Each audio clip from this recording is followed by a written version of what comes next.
નમસ્કાર વિદ્યાર્થી મિત્રો, એકલવ્ય એકેડેમી રાજકોટના ઓનલાઈન પ્લેટફોર્મ પર આપનું સ્વાગત છે।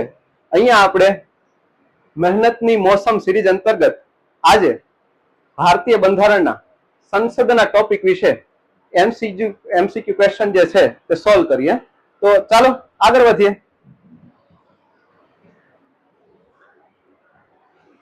જોઈએ આજનો પહેલો ક્વેશ્ચન, કયું ગૃહ છે તે ઉપલું ગૃહ કહેવાય છે? બરાબર, ઓપ્શન છે લોકસભા, રાજ્યસભા, વિધાનસભા, એક પણ નહીં। તો મિત્રો અહીંયા વાત થાય છે સંસદના ગૃહની। અહીંયા વાત થાય છે સંસદના ગૃહની। તો તેમની અંતર્ગત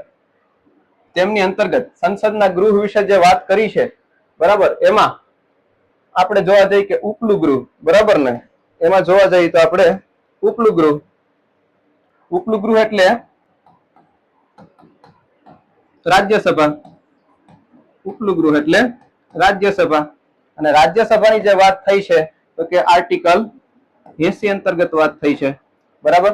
તો અહીંયા જો પૂછ્યું છે ઉપલું ગૃહ કોને કહેવાય, તો જવાબ આવી જાય રાજ્યસભા, બરાબર। બહુ ઈઝી ક્વેશ્ચન છે। આગળ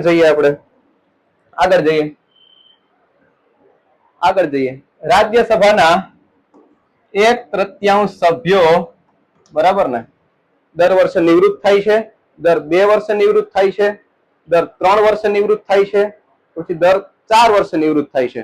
તો અહીંયા આપણે જોવા જઈએ તો ફરી પાછું રાજ્યસભાનું જે ગૃહ જે છે, બરાબર ને, તે પહેલી વખત આપણે કહીએ કાયમી ગૃહ છે, બરાબર ને, કાયમી ગૃહ છે, બરાબર। આ જે વાત થઈ છે અનુચ્છેદ 83 અંતર્ગત વાત થઈ છે। એટલે અહીંયા આપણે રાજ્યસભાના ગૃહની વાત કરી, બરાબર, કાયમી ગૃહ છે। તેમાં આગળ એવું કીધું કે ભાઈ તેમના દરેક સભ્યો જે છે દર 2 વર્ષે નિવૃત્ત થાય, બરાબર ને, દર 2 વર્ષે નિવૃત્ત થાય। એટલે અગેન ઓપ્શન બી છે એ સાચો જવાબ બને છે, બરાબર। ફરી પાછું આગળ એક વાત કરી દઈ કે એટલે ગૃહની સભ્યની જો મુદત આપણે જોવા જઈએ, બરાબર ને, તો એક સભ્યની મુદત 6 વર્ષ જેવી થાય, બરાબર। એક સભ્યની મુદત 6 વર્ષ જેવી થાય। આ જે વાતો કરી છે તે જનપ્રતિનિધિત્વ અધિનિયમ અંતર્ગતની આ બધી વાતો છે। જોઈએ આગળનો ક્વેશ્ચન, બરાબર ને, રાજ્યસભાના ચૂંટાયેલા સભ્યોની મુદત કેટલા વર્ષની હોય છે? બસ હમણાં જ જે ચર્ચા કરી, 4 વર્ષ, 5 વર્ષ, 6 વર્ષ કે 8 વર્ષ, બરાબર ને, હમણાં જ આપણે વાત કરી એક સભ્યની મુદત કેટલી થાય, તો કે 6 વર્ષ, બરાબર।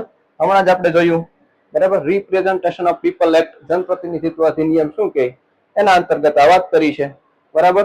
આગળ જોઈએ, આગળનો ક્વેશ્ચન છે, રાજ્યસભા માટે કયું વિધાન સાચું નથી? અહીંયા પોઈન્ટ આઉટ કરવાનું છે આપણે સાચું નથી ઉપર, બરાબર।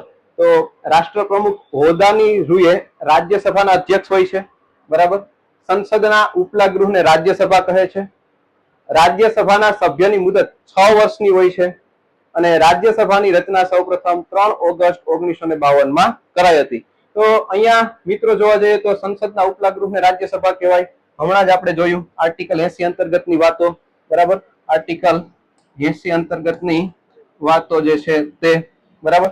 ત્યાર પછી રાજ્યસભાના સભ્યની મુદત 6 વર્ષની હોય। અગેન આ પાછી વાતો જે છે એ રાજ્યસભાને આપણે હમણાં જ જોયું તે ક્વેશ્ચન પ્રમાણે, બરાબર, સાચી વાત છે। પછી રાજ્યસભાની રચના સૌપ્રથમ 3 ઓગસ્ટ 1952 ના રોજ, અગેન આ વાત પણ સાચી પડે છે, બરાબર। તો અહીંયા જોવા જઈએ તો રાષ્ટ્રપ્રમુખ જે છે હોદ્દાની રૂએ રાજ્યસભાના અધ્યક્ષ હોય। અહીંયા જે રાષ્ટ્રપ્રમુખ આવે છે ત્યાં ઉપરાષ્ટ્રપ્રમુખ આવવું જોઈએ। મતલબ કે વિધાન એ છે તે સાચું નથી એટલે આપણે પૂછેલું છે સાચું કયું નથી, એટલે આપણો જે આન્સર બની જાય છે ઓપ્શન એ। ખરેખર જે છે ઉપરાષ્ટ્રપતિ છે એક્સ ઓફિસર ચેરમેન જે કહેવાય, રાજ્યસભાના સભાપતિ કહેવાય, બરાબર ને। એટલે અહીંયા જે આ વાત છે એ ખોટી પડે છે, એટલે આપણો જે ઓપ્શન જે છે એ જવાબ બની જાય। આગળ વર્તમાન લોકસભામાં દરેક રાજ્ય માટેની બેઠકોની વહેંચણી કોના આધારિત છે? બરાબર ને, વર્તમાન લોકસભામાં બેઠકોની વહેંચણી, બરાબર ને, આની અંતર્ગતની વાત થાય છે। 1971 ની વસ્તી ગણતરી આધારિત, 1951 ની વસ્તી ગણતરી આધારિત, 1961 ની વસ્તી ગણતરી આધારિત, કે પછી 1981 ની વસ્તી ગણતરી આધારિત. બરાબર. અહીંયા આપણે જોવા જઈએ તો બેઠકોની વહેંચણી બાબતે ફેર ગોઠવણીની વાત થયેલી છે. ફેર ગોઠવણી જે છે એની વાત કરેલી છે બંધારણ અનુસાર. એટલે કે ભાઈ જે છેલ્લે વસ્તી ગણતરી થઈ હોય તેના આધારિત રાજ્ય માટે બેઠકોની ફાળવણી કરવાની રહે છે. બરાબર. તો વાત સાચી છે, પણ અત્યારે જે વાત જવાબમાં આવે છે એમાં એવું છે કે અત્યારની જે બેઠકોની વહેંચણી જે છે સંખ્યા તાજેતરની, એની અંતર્ગત 1971 ની વસ્તી ગણતરી આધારિત સંખ્યા નક્કી થયેલી છે. એટલે અહીંયા આપણો જે જવાબ બની જાય છે તે ઓપ્શન એ બને છે. બરાબર. ખ્યાલ આવ્યો? આગળ લોકસભા અધ્યક્ષને કઈ રીતે હટાવી શકાય છે? બરાબર. લોકસભા અધ્યક્ષને કઈ રીતે હટાવી શકાય છે? અહીંયા અધ્યક્ષ જે છે એને આપણે સ્પીકર પણ કહેતા હોય. સ્પીકર અને અધ્યક્ષ બે એક જ વસ્તુ છે. બરાબર. તો લોકસભાના હાજર અને મત આપનારા સભ્યોના 2/3 બહુમતથી, બરાબર, લોકસભાના સભ્યોના પૂર્ણ બહુમતથી, બરાબર, વડાપ્રધાનની સલાહથી રાષ્ટ્રપતિ દ્વારા કે પછી ઉપરમાંથી એક પણ નહીં. તો લોકસભાના સ્પીકર માટે આ જે પ્રોસેસ છે, લોકસભામાં હાજર અને મત આપનારા સભ્યો એટલે મહાભિયોગ જેવી પ્રોસેસ કહેવાય. બરાબર ને, ભારે બહુમતીથી. પણ અહીંયા આ ઓપ્શન બનતો નથી. લોકસભાના સભ્યોના પૂર્ણ બહુમત એટલે એબ્સોલ્યુટ મેજોરિટીથી છે, ઇફેક્ટિવ મેજોરિટીથી છે, લોકસભાના સ્પીકરને હટાવી શકાય છે એવું વર્ણન કરેલું. એટલે ઓપ્શન બી જે છે, બરાબર ને, એ તો કે સાચો બની જાય. કેમ કે લોકસભાના સ્પીકર માટે રાજ્યસભાના ગૃહનું કંઈ ખાસ કામ રહેતું નથી. માત્ર અહીંયાથી આ વાત થાય. આગળની વાત કરીએ. બરાબર. લોકસભાનો કાર્યકાળ, બરાબર, લોકસભાનો કાર્યકાળ છે કોઈ પણ પરિસ્થિતિમાં વધારી શકાતો નથી. એક વારમાં 6 મહિના માટે વધારી શકાય. કટોકટીની જાહેરાત દરમિયાન એક વારમાં 1 વર્ષ સુધી વધારી શકાય. બરાબર. અને કટોકટીની જાહેરાત દરમિયાન એક વારમાં 2 વર્ષ સુધી વધારી શકાય. અગેન આ લોકસભાનો કાર્યકાળ જે છે એ લોકસભાની મુદત, બરાબર ને, લોકસભાની મુદત એના આધારિત જે વર્ણન છે બંધારણમાં તેની વાતો છે. લોકસભાની મુદત તો કે 5 વર્ષ હોય. બરાબર.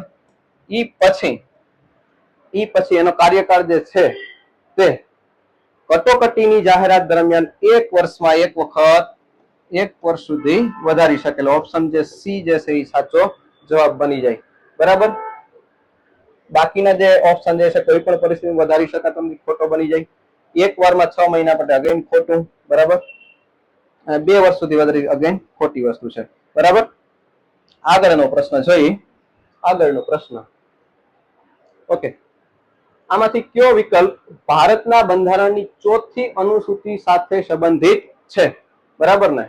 હવે અહીંયા જે વાત કરી છે કે પરિશિષ્ટ અથવા તો અનુસૂચિ, બરાબર ને, અનુસૂચિ એના બરાબર જ પરિશિષ્ટ, આ બે એક જ વસ્તુ થઈ. હવે જોવા જઈએ કે ભાઈ સંઘ અને રાજ્ય વચ્ચે શક્તિઓનું વિતરણ, બરાબર. તો આ જે અનુસૂચિ છે એ 7મી છે. બરાબર ને. અહીંયા આપણે પૂછી કેટલામી? 4થી. બરાબર.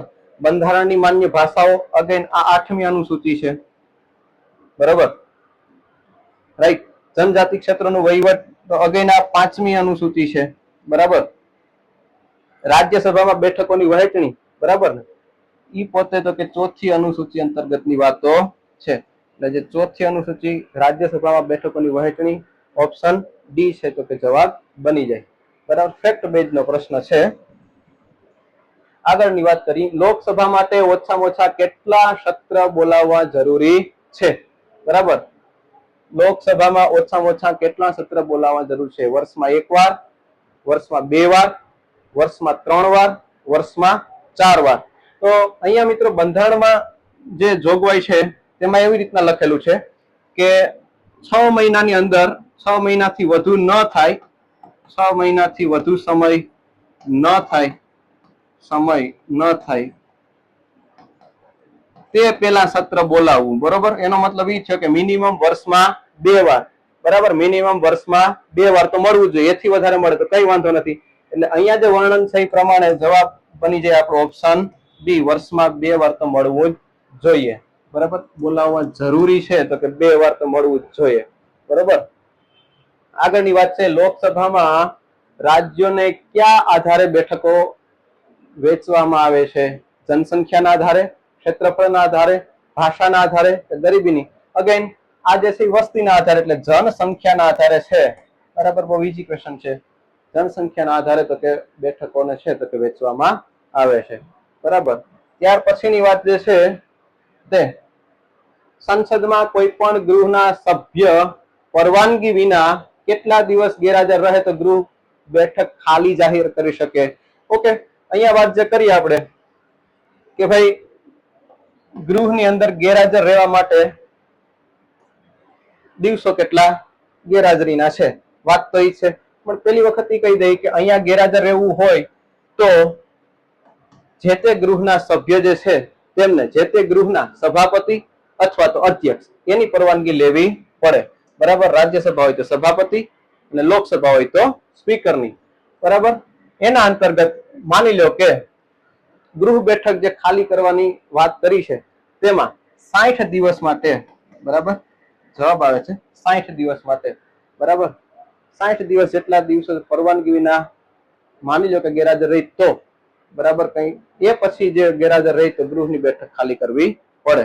અગેન આગળનો જે ક્વેશ્ચન છે તે રાજ્યસભાના અધ્યક્ષ. બરાબર, રાજ્યસભાના અધ્યક્ષ જે છે તે લોકસભાના સભ્યો ચૂંટે છે, રાજ્યસભાના સભ્યો ચૂંટે છે, સંસદના બંને ગૃહના સભ્યો ચૂંટે છે, પછી હોદ્દાની રૂએ ઉપરાષ્ટ્રપતિ બને છે. મિત્રો હમણાં જ જે ચર્ચા કરી કે ભાઈ રાજ્યસભાના અધ્યક્ષ જે છે એ પોતે ઉપરાષ્ટ્રપતિ પોતે હોય. બરાબર, ઉપરાષ્ટ્રપતિ હોદ્દાની રૂએ રાજ્યસભાના અધ્યક્ષ કેતા આપણે વધારે શબ્દ છે સભાપતિ. બરાબર ને, પણ પરીક્ષામાં આ રીતે શબ્દ બનેલો છે પૂછવામાં, એટલા માટે રાજ્યસભાના સભાપતિ જે છે એ હોદ્દાની રૂએ ઉપરાષ્ટ્રપતિ પોતે જ બને છે, એક્સ ઓફિસો ચેરમેન. બરાબર. અગેન આગળનો પ્રશ્ન સંસદની સંયુક્ત બેઠક બોલાવવાની જરૂરિયાત ક્યારે ઊભી થાય છે? બરાબર, નાણાકીય કટોકટીમાં, સામાન્ય કટોકટીમાં, કોઈ ખરડામાં મતભેદ થવાના પ્રસંગે કે લોકસભાની પ્રથમ બેઠક સમય? તો આ જે વાત છે સંસદની કાર્યરીતિ, સંસદની પ્રક્રિયા, બરોબર ને, સંસદની જે પ્રક્રિયા પરંપરાગત જે છે એના અંતર્ગતની વાતો છે. એટલે સંયુક્ત બેઠક બોલાવવાનું પ્રાવધાન જે છે એ અનુચ્છેદ 108 અંતર્ગત છે. બરાબર, તેમાં જે વાતો લખેલી છે એમાં બે ગૃહ વચ્ચે કોઈ પણ ખરડા સંદર્ભિત મતભેદ થયો હોય, બરાબર ને, તો એ વખતે જે છે સંયુક્ત બેઠક બોલાવવાનું પ્રાવધાન છે. તો અહીંયા જે વાત છે કોઈ પણ ખરડામાં મતભેદ થવાના પ્રસંગે. બરાબર, ઓપ્શન સી સાચો જવાબ બની જાય. જોઈએ આગળ જોઈએ કેન્દ્ર શાસિત પ્રદેશોમાં કોના દ્વારા વહીવટ થાય છે? બરાબર, કેન્દ્ર શાસિત પ્રદેશોમાં આ ખરેખર તો જે છે એ પ્રશ્ન રાષ્ટ્રપતિ જે છે ચેપ્ટર, બરાબર, એને લગતો છે. પણ અહીંયા જોઈએ અગેન જવાબ તો આવી જાય, રાષ્ટ્રપ્રમુખ, વડાપ્રધાન, ઉપરાષ્ટ્રપ્રમુખ, ગૃહમંત્રી. બરાબર, તો કેન્દ્ર શાસિત પ્રદેશોમાં સીધો વહીવટ રાષ્ટ્રપતિ અથવા તો રાષ્ટ્રપ્રમુખ દ્વારા થાય છે. ઓપ્શન એ છે સાચો જવાબ બને છે. બરાબર, આગળ જોઈએ લોકસભાના અધ્યક્ષ વિશે વાત થાય છે. લોકસભાના અધ્યક્ષ વિશે વાત થાય છે. ગૃહમાં બહુમતી ધરાવતા પક્ષના સભ્યો દ્વારા ચૂંટાય છે, બંને ગૃહના સભ્યો દ્વારા ચૂંટાય છે, રાષ્ટ્રપતિ દ્વારા વડાપ્રધાન સાથે પરામર્શ કરીને નિમાય છે કે પછી ગૃહ દ્વારા તેના પોતાના સભ્યોમાંથી ચૂંટાય છે? બરાબર, તો ગૃહમાં બહુમતી ધરાવતા પક્ષના સભ્યો દ્વારા તો ઓપ્શન ખોટો પડે છે. બરાબર છે, બંને ગૃહના સભ્યો દ્વારા ચૂંટાય આ વાત પણ ખોટી પડે, કેમ કે લોકસભાના અધ્યક્ષની વાત થાય છે. બરાબર, રાષ્ટ્રપતિ દ્વારા વડાપ્રધાન સાથે પરામર્શ કરીને આ વાત પણ ખોટી પડે છે. તો ઓપ્શન જે બાકી રહે છે ઓપ્શન ડી રહે છે કે ભાઈ લોકસભાનું પોતાના જ ગૃહ દ્વારા તેમના પોતાના સભ્યોમાંથી ચૂંટાય છે. ઓપ્શન ડી છે અગેન સાચો જવાબ બને. બરાબર, આગળ જોઈએ સંસદની બેઠકો બોલાવવાની અને સત્ર સમાપ્તિની જાહેરાત કરવાની સત્તા બંધારણીય રીતે કોણ ધરાવે છે? બરોબર ને, વડાપ્રધાન, રાષ્ટ્રપતિ, ઉપરાષ્ટ્રપતિ કે પછી સ્પીકર? બરાબર, તો સંસદની બેઠકો બોલાવવાની, સત્ર સમાપ્તિ કરવાની આ જે વાતો જે છે એ પોતે રાષ્ટ્રપતિની સત્તાઓ જે છે એના અંતર્ગતની વાતો છે. રાષ્ટ્રપતિની સત્તાઓ. બરાબર, એમાં પણ મુખ્યત્વે રાષ્ટ્રપતિની ધારાકીય સત્તાઓ જે કહેવાય, સંસદ બાબતેની જે સત્તાઓ કહેવાય, એની જે વાતો જે છે એના અંતર્ગત વાતો છે. એટલે અહીંયા સીધો ઓપ્શન આપણો બની જાય બી, જવાબ બની જાય બી, રાષ્ટ્રપતિ. બરોબર. જોઈએ આગળનો પ્રશ્ન. રાજ્યસભામાં કેટલા સભ્યોની નિમણૂક રાષ્ટ્રપતિ દ્વારા કરવામાં આવે છે? કેટલા સભ્યોની નિમણૂક રાષ્ટ્રપતિ દ્વારા કરવામાં આવે છે? અહીંયા મિત્રો રાષ્ટ્રપતિ જે છે એ રાજ્યસભામાં કલા, વિજ્ઞાન, બરાબર, સાહિત્યિક શ્રેષ્ઠતા, આવી રીતના અલગ અલગ જે છે કહેવાય કે અલગ અલગ વ્યક્તિઓની નિમણૂક કરી શકે, બરોબર, અને કરે છે. બરાબર. તો એમના અંતર્ગત વાત થાય તો ટોટલ જે છે હાલની રાજ્યસભા આપણી કમ્પોઝિશન જે છે, બરાબર ને, એ 245 નું જે છે. બરાબર. એના અંતર્ગત જે વાતો થયેલી છે તેમાં 8 જે છે કેન્દ્ર શાસિત પ્રદેશ માંથી આવે છે અને બાકીના 12, બરોબર ને, એની તો કે નિમણૂક સીધી રાષ્ટ્રપતિ કરે છે. અને બાકીના જે વધે છે તે રાજ્યની જે છે બેઠકો એના અંતર્ગત ચૂંટાઈને આવતા હોય રાજ્યમાંથી. બરાબર. એટલે અહીંયા જે 12 સભ્યોની નિમણૂક કરે છે, જવાબ ઓપ્શન બી બની જાય. બરાબર. ઓપ્શન બી છે તો કે જવાબ તરીકે બની જાય. બરાબર. આગળ એનાલિટિકલ બેઝ ક્વેશ્ચન જે છે, બરાબર ને, એનાલિટિકલ બેઝ ક્વેશ્ચન છે કે ભાઈ લોકસભા અધ્યક્ષ બાબતે નીચેના કથનો પર વિચાર કરો. બરાબર. અગેન અધ્યક્ષ બાબતેની વાત કરી છે. બરાબર. તે રાષ્ટ્રપતિની મરજી હોય ત્યાં સુધી હોદ્દા પર રહે છે. બરાબર. જરૂરી નથી કે તે પોતાની ચૂંટણી વખતે ગૃહનો સભ્ય હોય, પરંતુ ચૂંટાઈ આવ્યા પછી 6 મહિનામાં તેને સભ્ય બની જવું પડશે. બરાબર. તે પોતાનું રાજીનામું ઉપાધ્યક્ષને સંબોધીને આપે છે. બરાબર. ઉપરોક્તમાંથી કયો અથવા તો ક્યાં કથનો સાચા છે અથવા તો સત્ય છે? બરાબર. તો મિત્રો પેલા તો જોઈએ, બરાબર, પેલા તો વાક્ય જોઈએ. બરાબર. કે તે રાષ્ટ્રપતિની મરજી હોય ત્યાં સુધી હોદ્દા પર રહે. બરાબર. તો પ્રસાદ પર્યંત પદ સુધી રાષ્ટ્રપતિના ઈચ્છાથી રહે. બરાબર. આવી રીતે બંધારણમાં વર્ણન થયેલું નથી. એટલે આ જે વિધાન જે છે એ તો કે ખોટું પડે. બરાબર. જરૂરી નથી કે તે પોતાની ચૂંટણી વખતે ગૃહનો સભ્ય હોય, પરંતુ ચૂંટાઈ આવ્યા પછી 6 મહિનામાં તેને સભ્ય બની જવું પડશે. આ જે લાયકાત છે સંસદ સભ્ય માટેની છે. બરાબર. બરાબર. અથવા તો મંત્રી માટે છે. બરાબર. વાત સાચી. પણ અહીંયા જે વાત થઈ કેના માટે છે? અધ્યક્ષ માટે છે. તો કે અધ્યક્ષ જે છે એ પોતે ગૃહનો સભ્ય હોવો જોઈએ. ગૃહનો સભ્ય હોવો જોઈએ. એટલે આ વાત અગેન ખોટી પડે. બરાબર. તે પોતાનું રાજીનામું ઉપાધ્યક્ષને સંબોધીને આપે છે. આ વાત જે છે તો કે સાચી પડે કે અધ્યક્ષને પોતાનું રાજીનામું છે ઉપાધ્યક્ષને સંબોધીને લખે છે. એટલે અહીંયા જોવા જઈએ તો ઓપ્શન સત્ય કયો છે? તો 1 અને 2 ખોટા છે. 2 અને 3 બરાબર. તો વળી પાછું 3 છે એ સાચી વાત છે. એટલે આ પણ નહીં આવે. બરાબર. આ પણ નહીં આવે અને 1 પણ નહીં, તો વાત ખોટી પડે છે. એટલે અહીંયા ઓપ્શન જે છે માત્ર 3, બરોબર ને, માત્ર ઓપ્શન બી છે એ સાચો જવાબ બને. બરોબર. આગળનો પ્રશ્ન જોઈએ. લોકસભાની ચૂંટણી બાબતે નીચેનામાંથી કયું વિધાન સત્ય નથી? બરાબર. ફરી પાછું પોઈન્ટ ડાઉન કરીએ. સત્ય નથી. બરાબર. ટેલ પકડો. બરાબર. હવે લોકસભાની ચૂંટણીની વાત થાય છે. બરાબર. ચૂંટણી છે એ વયસ્ક મતાધિકારના આધારે થાય છે. ચૂંટણીનું સંચાલન ચૂંટણી પંચ કરે છે. ચૂંટણી માટેની મતદાર યાદી રાષ્ટ્રપતિના નિર્દેશન અને નિયંત્રણમાં તૈયાર કરવામાં આવે છે. બરાબર. ચૂંટણી પંચના અનુરોધ રાષ્ટ્રપતિ ચૂંટણીઓમાં તેના કાર્યોના નિવેદન માટે આવશ્યક કર્મચારી વૃંદ ઉપલબ્ધ કરાવે. તો અગેન જોઈએ કયું વાક્ય જે છે એ સાચું નથી. તો કે ચૂંટણી વયસ્ક મતાધિકારના આધારે થાય છે. બરાબર ને. આર્ટિકલ 326 માં આ વાત કરેલી છે. બરાબર. અનુચ્છેદ 326 માં આ વાત કરેલી છે. એટલે આ વાત સાચી છે. બરાબર છે. ચૂંટણીનું સંચાલન ચૂંટણી પંચ કરે છે. ફરી વખત ભારતનું ચૂંટણી પંચ કરે છે. સાચી વાત છે. બરાબર. ચૂંટણી માટેની મતદાર યાદી રાષ્ટ્રપતિના નિર્દેશન અને નિયંત્રણમાં તૈયાર કરવામાં આવે છે. તો કે ભાઈ આ વાત જે છે એ તો કે થોડીક જુદી પડે છે. અહીંયા જે છે એ ચૂંટણી પંચ છે મતદાર યાદી બનાવતું હોય છે. બરાબર છે. ચૂંટણી પંચના હિસાબથી. બરાબર. ચૂંટણી પંચના હિસાબથી, નહીં કે રાષ્ટ્રપતિના હિસાબથી. એટલે આ જે વાક્ય છે એ ખોટું પડે છે.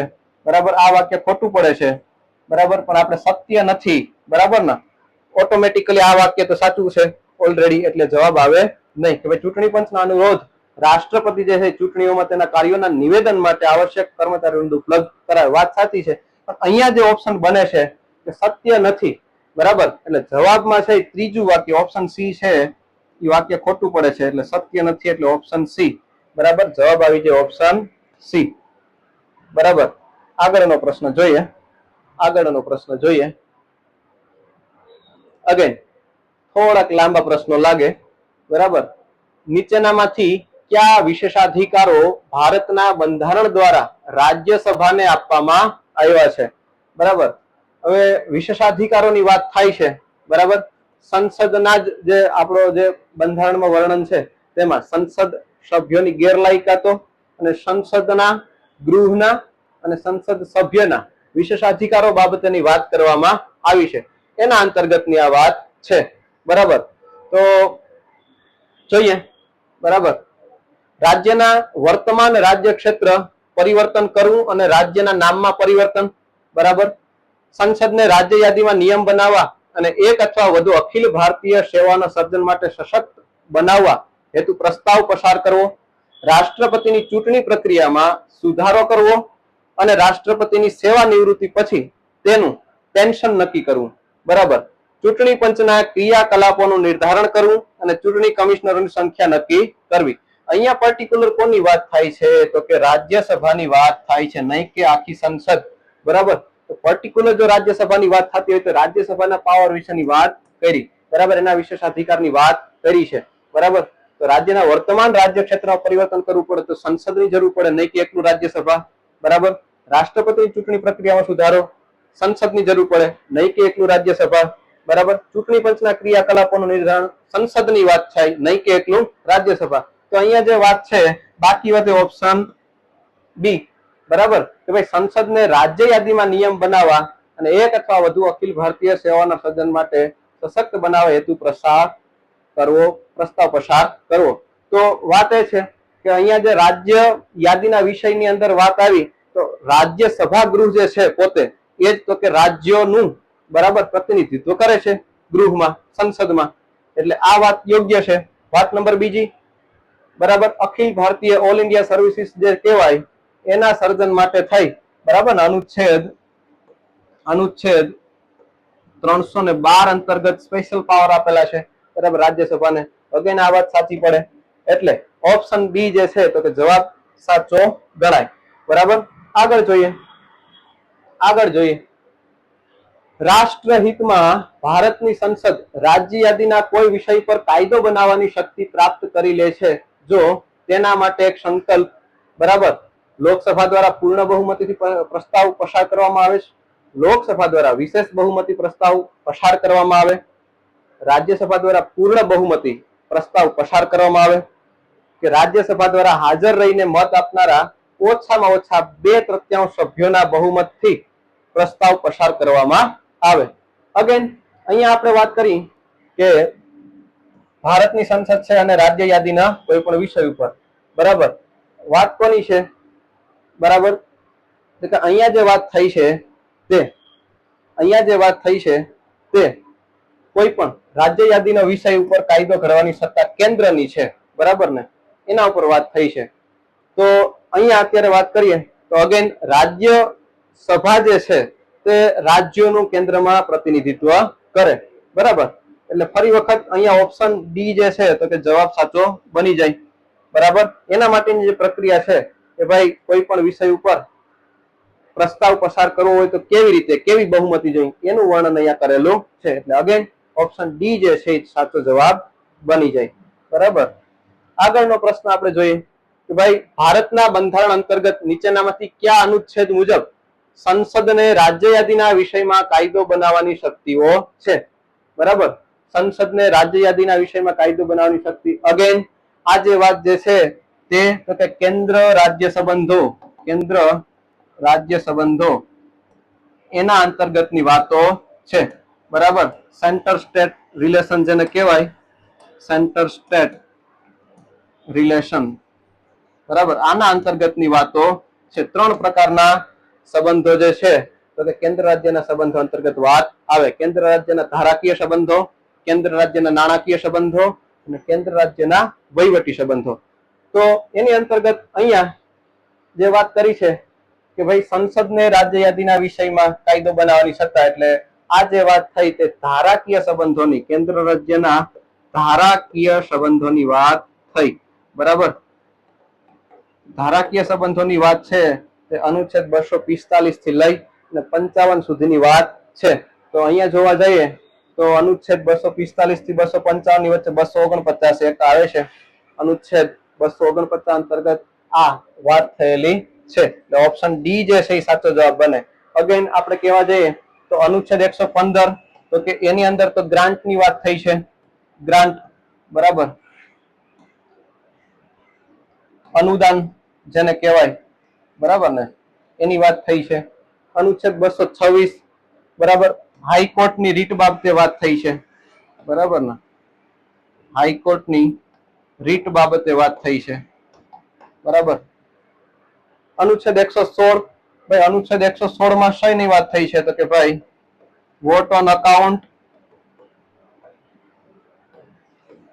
અને વોટ ઓન ક્રેડિટ. બરાબર, વોટ ઓફ ક્રેડિટ છે કઈ કયો એની અંતર્ગતની વાતો થઈ છે. બરાબર, તો આ વાત પણ અહીંયા છે નહીં. વાત છે સંસદને રાજ્ય યાદીના વિષયમાં કાયદો બનાવવાની સત્તા. એટલે ઓપ્શન આવી જાય ડી, અનુચ્છેદ 249. રાઈટ. આગળ આગળ ઓપ્શન પ્રશ્ન, લોકસભા સચિવાલય સીધું કોના નિયંત્રણમાં હોય છે? લોકસભા સચિવાલય સીધું કોના નિયંત્રણમાં હોય છે? અગેન જોવા જઈએ તો બંધારણમાં આર્ટિકલ 98 માં આનું વર્ણન કરેલું છે કે ભાઈ લોકસભાનું પણ સચિવાલય હોય છે અને તે સચિવાલય સીધું લોકસભાના અધ્યક્ષ હેઠળ આવે છે. લોકસભાના અધ્યક્ષ, લોકસભાના સ્પીકરના નિયંત્રણમાં હોય. એટલે ઓપ્શન સી સાચો જવાબ બની જાય.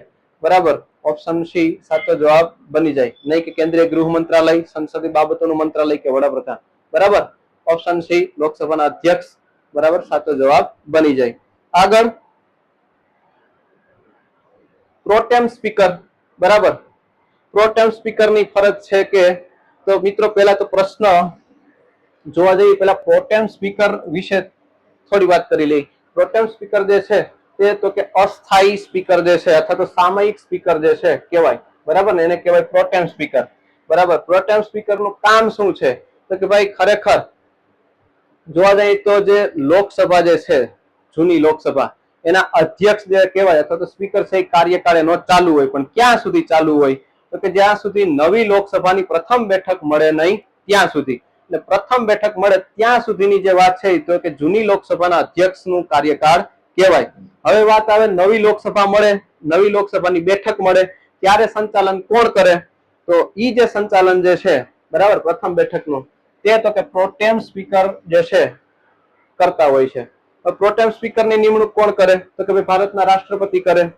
બરાબર, પહેલી બેઠક મળતી હોય એટલે મુખ્યત્વે કામ તો એવું રહે કે ભાઈ નવા જે સાંસદ આવે છે એને શપથ લેવડાવવા અને સંચાલન ગૃહનું કરવું. બરાબર છે, એટલે આ જે વાતો છે પ્રોટેમ સ્પીકરની ફરજો તરીકે આવે. એટલે અહીંયા જે વાત કરી કે ભાઈ સ્પીકરની ગેરહાજરીમાં ગૃહની કાર્યવાહીનું સંચાલન કરવું, તો ભાઈ અગેન ખોટું પડે. કેમ કે સ્પીકર જ્યારે કાયમી નિમણૂક થાય છે ત્યારે કદાચ ને જો ગેરહાજર હોય તો ડેપ્યુટી સ્પીકર તરીકે કામ કરતા હોય, પણ અહીંયા કાયમી નિમણૂકની વાત થતી નથી, પ્રોટેમ સ્પીકરની વાત થાય છે. એટલે આ ઓપ્શન જે ખોટો પડે છે. સભ્યોને શપથ અપાવડાવવી, બસ આ જ વાત આપણે હમણાં ચર્ચા કરી કે પ્રોટેમ સ્પીકરની ફરજ છે કે સભ્યોને શપથ અપાવડાવવી. પહેલી જ મીટિંગ મળતી હોય, પહેલી જ બેઠક મળતી હોય ત્યારે સભ્યોને શપથ અપાવડાવવી મુખ્ય કામ રહે છે. બરાબર, એટલે ઓપ્શન બી તો કે સાચો જવાબ બની જાય. આગળ અસ્થાયી રૂપથી સ્પીકરનું કાર્ય કરવું જ્યારે સ્પીકરની ચૂંટણીની શક્યતા ન હોય, એટલે આ વાત તો યોગ્ય નથી.